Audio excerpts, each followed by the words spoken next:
Hello, I'm Jody Wolf, and you're watching Expoz on March 9, 2018 at 1:15 a.m. And topic is, well, you see it. If you're waiting for a sign, this is it.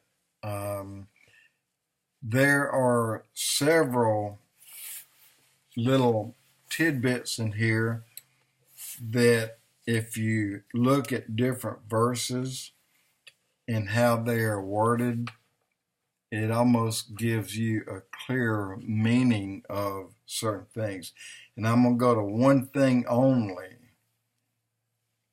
and that's 2 Thessalonians chapter 2, verse 3. Let no man deceive you by any means, for that day shall not come except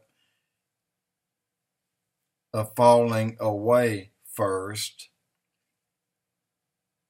and that the man of sin be revealed, the son of perdition.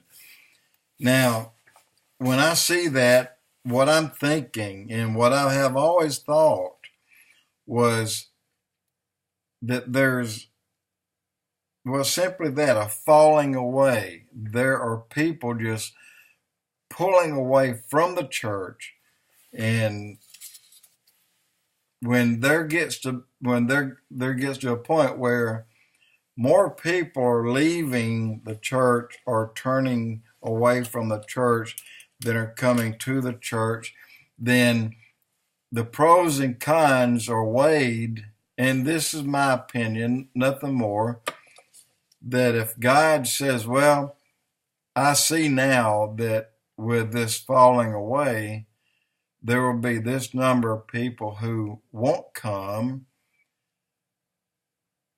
and on the flip side, it's worth waiting for the rapture because at least one more, in other words, he'll be one to the good, will come to Christ.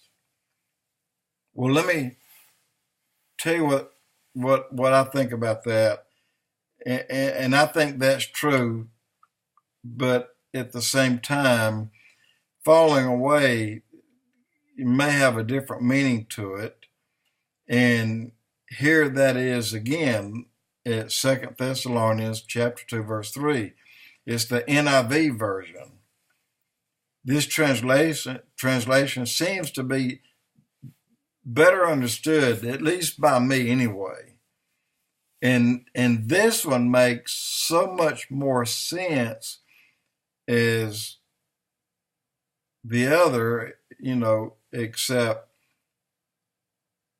for that day shall not come except there's a falling away first, and then that the man of sin be revealed, the son of perdition.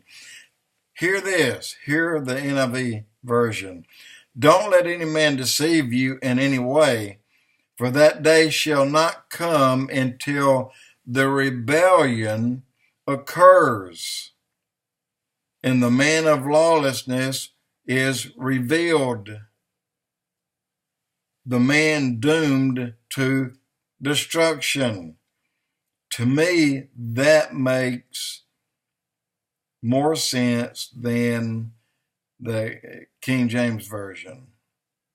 I can really understand this, and I can pick up on it, and my eyes were open because I see just that. I see the rebellion occurring today in a major form, in a major way. And even the rebellion became greater when we ended up having a praying president. I just wanted to throw this at you, and maybe you can look at those two verses, the King James and the NIV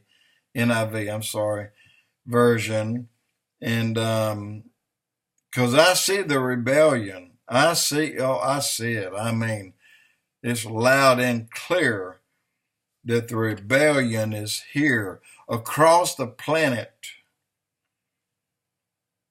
So I just wanted to run that by you and let you hear that one, and at least you can think of that version and weigh it with the other and see if you can come to a conclusion that things that you see make more sense. At least to me they do, because I couldn't tell if there's a falling away, but I can tell that there is a rebellion, a great rebellion, and it's here. So as far as the timing being that we're going to stay here another month, year, or 2 years, or 5 years, just because one more person, I don't think that'll be the case. And the reason I say that is the time. God already saw the time, already saw the date. He saw the beginning from the end, and the end from the beginning. So, in the clues that we have in the Bible, especially the one that says when Israel becomes a nation, when the fig tree puts forth its blossom, then that is the generation that'll see the end come. And we're certainly in that generation. And that fig tree had 70 years to blossom. That is a generation, 70 years. That 70 years is up in March in 2018. Jody Wolf Expoz.